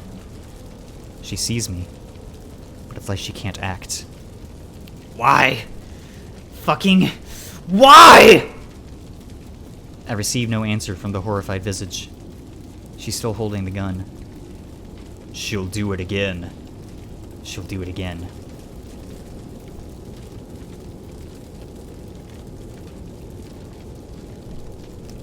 I lunge, and it's like she's made of sand, flesh dissolving away beneath my claws as I touch her. And then, it's like a rope wrapped around my waist yanks me back. The wind is like sandpaper against my burning head as I fly through blurred shapes and silhouettes. What did I do? Was that real? Oh god, Auntie. Jesus. Fuck, what's happening? Next thing I know, I'm in front of City Hall again. Though, everything's different. There's a crowd gathered around the large tree outside. Their clothes are all old-timey like. Men in suspenders, women in prairie blouses. Their faces are furious blurs, polygonal masses of fur and teeth that seem to exude their emotion more strongly than their distinct facial features. A Masada Fennec stands upon a wooden stool with a noose wrapped around his neck, the priest next to him reading his last rites. The man is so angry, so hurt. Tears like waterfalls down his matted yellow cheeks. Someone hurls a piece of hardtack that hits him square in the jaw, but he doesn't react. The cries of the crowd are obscured, distorted. Something about a child or children. There's a man at the edge of the crowd, a ram, the one the Fennec is staring at. He looks like Carl. The ram pivots on his hooves, turning to walk away, but stops when he sees me, his expression vacant. The Fennec shouts indiscernible hatred at the man, and just then the stool is kicked out from beneath him. As he sways, feet kicking and driblets of piss cascading down his overalls, it's as if the ground itself begins to bounce. It's something so palpable and awful that it's beyond words, that I can feel within my mind more readily than the burning of my flesh. The stony faces of the mob seem completely unaware that their actions are feeding something far greater than they will ever know. I'm sucked away again. I feel my scales fall from my body like black and orange confetti. My thudding heartbeat is becoming increasingly irregular. I'm standing behind a shelf now. There's someone in a hoodie next to me, but he doesn't notice I'm here. He's got a camcorder. I think it's Salem? He's younger. A large bear, larger than me by a couple inches, steps out from what looks like the bathroom door. It's Brian, meth dealer who lives in a trailer on the outskirts of the old city limits. I see him at the smoke room sometimes. He deals there. Neither of them are looking in my direction. I soon see why. There's a Finnick on what looks like a rack nearby. One of his eyeballs is gone, but he's still alive. On the television behind Brian, a slideshow of grotesque images flashes by. One of the Finnick's missing eye on the smoke room counter. It looks like the place was closed, so nobody could walk in and see what they were doing. In the real world, the Finnick's words are garbled and distorted, as if coming from an old VHS. He's feigning love for the bear, asking for him to hold him tender-like instead of whatever else he has planned. The Finnick's face becomes increasingly blurry. Is that Danny? Casey? Keith? There were so many. They blur together. Salem's grinning, the reflection of his camcorder screen leaving a stark glint in his eyes. I feel myself move out from behind the shelf, beyond my own will. There's a rumbling pull on my gut. I'll be pulled away any minute now. Brian sees me, his eyes going as large as saucers. "They're real!" is all he can get out before my hands pass through his gut. The hairy flesh seems like it practically disintegrates in my fingertips until I notice that it's all splattered on the wall beside me. As I'm pulled away, I can just make out the tusked, smiling face of Salem. It's full of shock, but the smile remains, and so does the maimed Finnick. I gasp into the void, the fresh blood mixing with my own. My actions no longer feel entirely of my own volition. It's like something pulling in my skull. Like back at City Hall, when a condemned chase. We make the justice we're given. I pop back in front of the familiar ram and salamander, like all that had happened was some horrible vision. But my body feels the same, and the gaping expressions of the duo show no sign of relief. I can barely make the noises with my throat the way it is. I can practically feel my vocal cords snap away as I speak, letting me only exude a guttural growl. I reach out to him, seeing the sinewy red appendage my arm has become.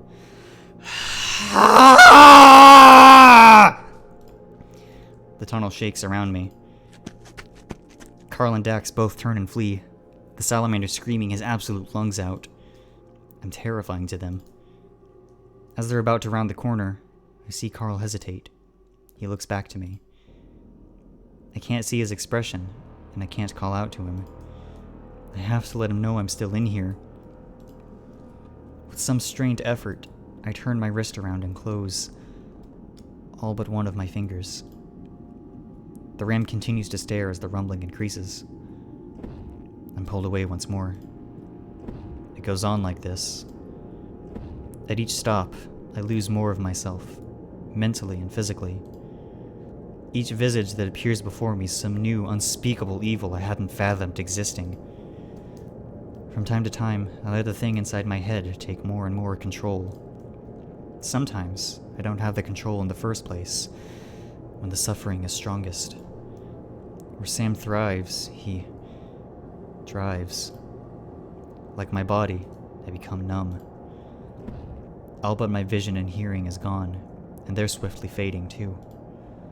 I keep closing my eyes, waiting for it to end, but it doesn't. I can't die.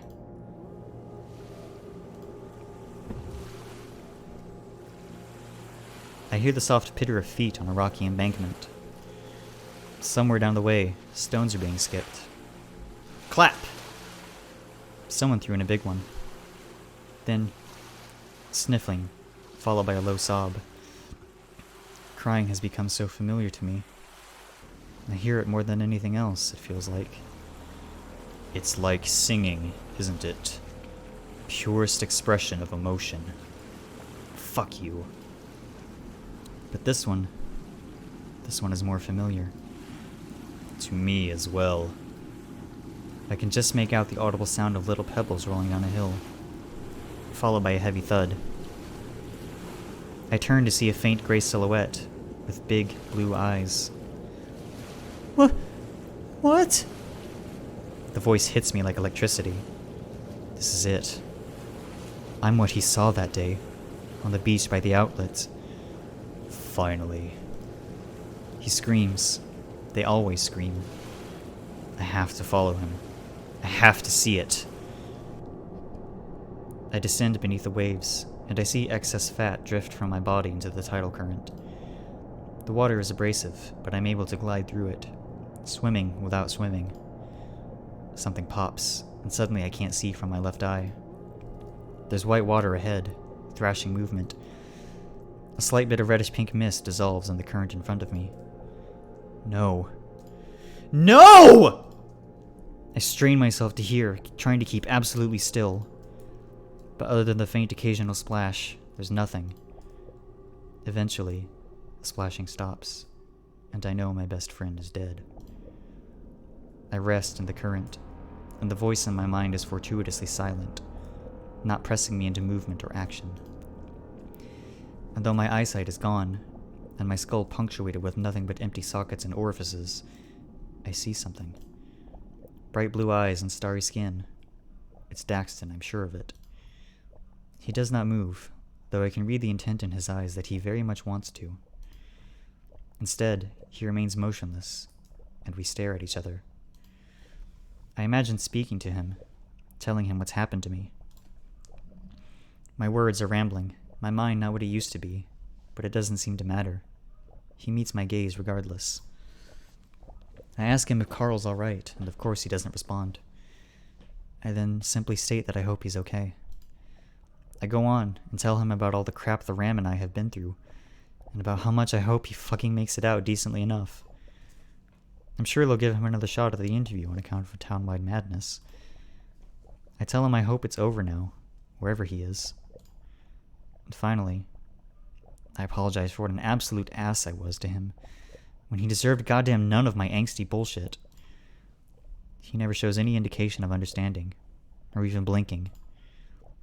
Most surprisingly of all, it feels as though hours pass, and the hysteria simply holds on whisking me away. No rumbling, no fire, no screeches and a sudden chaos. Just a slow, eventual feeling of drifting away somewhere else. Somewhere dry. There's the telltale sound of a hot water heater rumbling nearby. It's humming away. Someone must be taking a shower, or it's laundry day. I feel the vibrations more than I actually hear the thing. Then, a faint whimper. The sound is stifled, as if the upset individual is trying to hold back tears. It's high-pitched, feminine. A girl. The distortion is only slight. I bring my hand up and feel wooden slats, and when I push harder, the whole surface bends and folds outward. It's a closet door. The sniffling stops. Slowly, I hold up my hand and do a small wave. Gentle movements, as I'm sure the distortion is making it look faster. It's quiet. All I can hear is the water heater in the girl's room. There's the shuffling of sheets, then small footsteps. Hi. Her voice is timid. There's another long pause. Are you real? I think for a moment. Then slowly, I shake my head.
5 years later.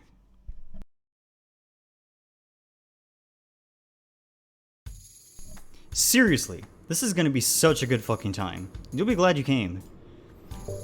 The big grizzly bear nudges the coyote playfully, almost knocking the canine into the passenger window. Ow! Keep your paws on the wheel. Or your paw, at least. Cameron eyes the giant, half-eaten burger in the bear's equally giant paw. Dev's other paw casually steers the wheel, elbow resting out through the open window. The bear looks happier than he's been in a while, somehow grinning as he chews. The coyote sighs and stares out his own window, watching the desert landscape fly by.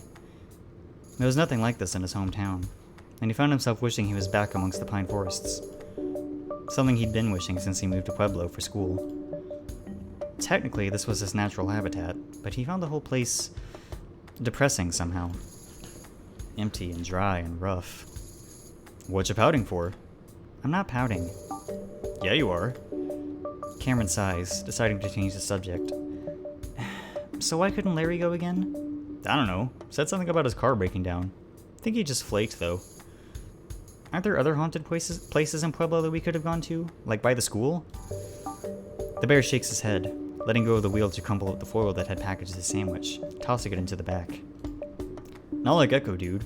This place is the most haunted town in the entire fucking world. Cameron sighs once again, and suddenly grasps his seat as the car swerves and turns hard into a smaller road, heading toward a big blue lake. What the fuck? Whoops, sorry. Almost missed the turn. The drive continues, and eventually the map on the dash chimes, indicating they have reached their destination. Why? Because a lot of shit happened here. The grizzly hops out of the car, making the entire thing tilt sideways as he squeezes his bulk out before reaching back in for the camera bag.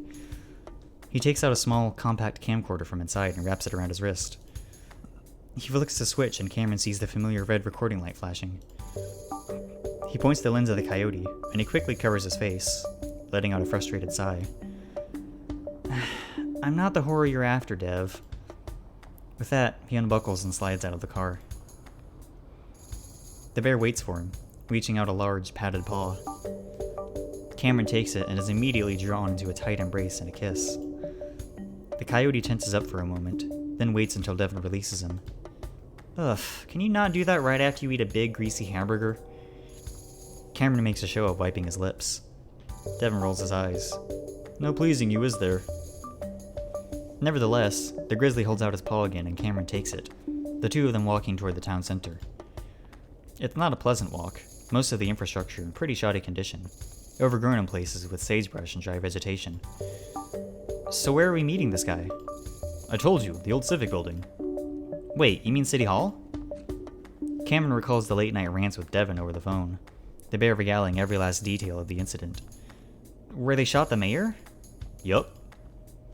The coyote releases his paw from the large, clawed grip of his boyfriend, peering up at him with slightly wider eyes.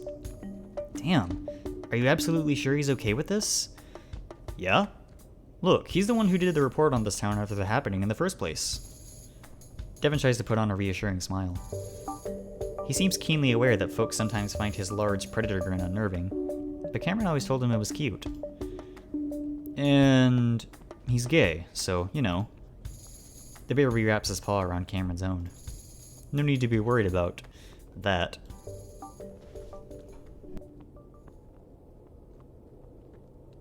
Eventually, the two reach the old town center. Sure enough, there's a man standing in the gravel parking lot with his paws in his pockets. He doesn't appear to notice the two at first, and Devin takes the opportunity to film him from afar. The sun's behind him, so it casts his front in shadowed silhouette, giving him an eerie visage which he might be able to use in the video. The Civic building's roof is fully collapsed, a faded gray tarp over the top of the wall is all that's protecting the interior. Like most of the structures they pass on the way in, a laminated notice of condemnation stamped with the county seal is posted at the front door. After about 15 seconds or so, it's fairly clear the older guy is aware of the two college kids' presence as he cants his head in their direction. They quickly shuffle up, wearing sheepish smiles and already sweat-stained clothing. Chase? Yo. Hi. The bearded otter seems to be looking at their held paws, which they quickly unclasp and shake his own in turn. He offers them a sort of melancholy smile. You two been together long? Oh, sorta. The coyote rubs the back of his neck, the bear wrapping an arm around his shoulder. Yep, a while. Must have been tough growing up in the sticks out here. For a gay guy, especially. Chase lets out a little amused grunt, reaching into his pocket and withdrawing a pack of cigarettes. Yeah, I guess. My ex still lives off down Gretchen Way. You know, by the old rail yard? Devin nods. Couldn't sell his property after what happened? Mm-hmm. Well, that and some other shit that we don't really need to get into. Oh, well, regardless. Must have been tough being the only gay kids out here growing up. Yeah, us and one other guy. He sniffs, looking off to the side. Y'all mind if I smoke? Oh, go ahead. Yeah, plenty of fresh air out here. I don't mind. The otter nods, sticking the cigarette between his lips and flicking his lighter. However, he doesn't bring the flame up, instead just holding it out in front of him. The seconds pass, and slowly he shifts the lighter in the direction of the old civic building. Cameron and Devin watch the otter expectantly. After everything he's been through, some oddball behavior is to be expected after all. So, I'm a big fan of your original report you did. Hell, I did my own little video on what happened when I was first starting my channel. I know. You used a lot of my footage. Devin begins looking a little nervous, laughing some to try and lighten the mood. I credited you, of course. I'm just some haunting vlogger. You're like a professional journalist and everything. Chase finally lights a cigarette. Was a professional journalist. I got pushed out of my reporting gig with KGUA like 2 years ago now. No one liked my stuff anymore. No matter what I did, it wasn't ever as good as that piece I finished in college. Devin blinks. I'm sorry to hear that. He pauses, thinking to himself for a moment. You know, those news media companies are all fascist shit factories anyway. Dev. Without all that big billionaire funding, they'd be going the way of the dinosaurs, relegated to sports and weather for senior citizens. Chase stares blankly up at the much taller bear, unsure of how to respond to that. Devin clears his throat. And, your social media profile said you were still... I haven't updated that in a while. Chase takes a long drag from his cigarette, stopping at the first speed bump. He seems to become increasingly aware of the uneasy stares from the two college kids in front of him. Sorry, it's been a difficult few years for me. The statement from the otter makes sense, looking at him now. He's awfully haggard for someone in his mid to late 20s, his facial scruff untrimmed and the dye job looking less than stellar. Cameron can't help but think he'd be kind of cute if he cleaned himself up a bit. Or perhaps he just has a thing for sad eyes? Said sad eyes were fixating upon the civic building now, Chase's lips thinning tightly around his cigarette, squeezing ash from the tip. The coyote steps up, placing a paw on the otter's shoulder. Hey, it's alright. We don't want to put any pressure on you. Right, Dev? Right. Devin sounds genuinely supportive. Chase can see why Cameron might be so taken with him. It would be nice to have something like that again. Then he finds himself relishing the paw on his shoulder. He didn't realize he was so touch-starved. Still, Chase can't help but avoid their reassuring gazes, the otter rubbing at the old spider bite mark on his neck. Let's begin, shall we? The trio begins to head northward, past the burnt-out newer buildings that went up in smoke during the hysteria. Devin finds an odd-looking globe, broken in the middle of the road. Cameron offers to carry it with him, though Devin seems rather adamant about not looting anything. Chase doesn't appear to care either way.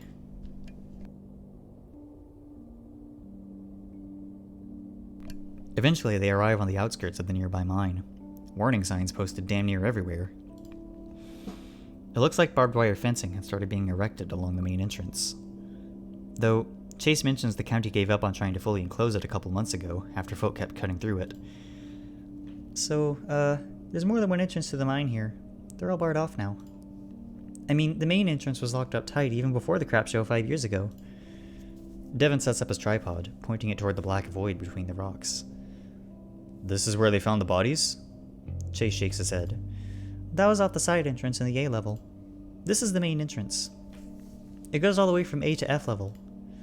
How deep is that? It depends. The deepest shaft goes down 1,900 feet. Jeez. Chase holds up his hand, gesturing behind him. It's been like half a century since the mine's been active, so riding supports and the like most certainly have caved in most of it. Devon nods, a tight frown crossing the bear's broad muzzle. It's clear he's got something on his mind. What about, you know, that one guy? The mayor's nephew. I've read the reports and all, but what's your take on what happened? Chase hesitates for a moment, not having expected the question. Or, at least, hoping it wouldn't come up at all. The otter steps back, bringing his fingertips up to the bars of the mine. He touches them in the cave wall that they're embedded in. He draws back and shows the two his blackened fingertips. The cave is scorched. Well, the theory is there were flammable gases that were ignited in the lowest levels. It created the sustained burn that started billowing smoke up in the air for a couple weeks after the whole happening. Yeah, I know that, but why did he walk inside while it was like that? You were one of the last people to see him, after all. And those other two, they said they couldn't stop him after you left? Chase looks away, staring off into space. He says nothing, and soon Devon and Cameron are exchanging nervous glances with one another. Next thing they know, the otter is walking off without another word. Wait, hold on! He swears under his breath, Cameron looking on with crossed arms as Chase heads toward his car. Oh, fuck. He's not gonna... Oh, damn, he totally is. What the hell? Devon whines. Fuck, I was being insensitive, wasn't I? You never know when you strike a nerve with these kinds of things. These kinds of things? What do you mean? Devon quirks a curious eyebrow towards the coyote, though judging by his grimaced reaction, Cam regrets bringing it up but doesn't speak further. They hear the sound of an engine starting in the distance. Devon sighs. Good thing we brought our Jeep instead of riding with him, huh? Fuck. Oh, that was Cameron's line. Whoopsie. Cameron frowns, reaching up and holding the big guy's arm. Hey, don't worry. I'll get the camera. Exploring on our own could be pretty cool, right? The bear's nostrils flare in a hefty exhale. Yeah, I'll pull the Jeep around. Cameron gives Devon a thumbs up before moving to grab the camera. As he's about to close the viewfinder display, he notices a green square appear in the center of the frame. He leans down to look more closely, pressing the display adjust button. Face detection disabled. The square vanishes. Huh? He hits the button again. The square returns. That's weird. He flicks the switch on the side to auto-white balance the image. The whole screen flashes as the lens adjusts, and as it comes into focus... Fuck! A lizard stands in the darkness behind the bars. But he can't stare. Not really. Because his eyes are gone, half of his muzzle missing. Cameron jumps back, tripping over the rocks and landing against the sharp edges. The coyote hisses in pain, but fear spurs him on, trying to scramble up the rocks after Devon. The bear's already turned around, though, reaching down to pull Cameron up.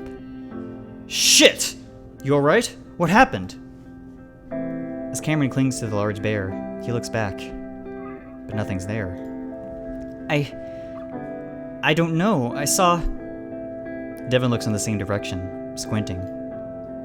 Cameron stares a while longer, then turns back and shakes his head against Dev's chest. When Cameron looks up at the bear, he's grinning though. Holy shit, did you see a ghost? The coyote scowls. What? No, I just thought I saw something. It was probably the camera glitching out. The bear gives him a knowing smile. What? You're gonna be a believer by the end of all this. I know it! The grizzly hugs him tightly as Cameron frowns, still looking back at the cavern's entrance. It had been so real. But before he can even really collect himself, Devon is pulling him and the camera along, back to the Jeep.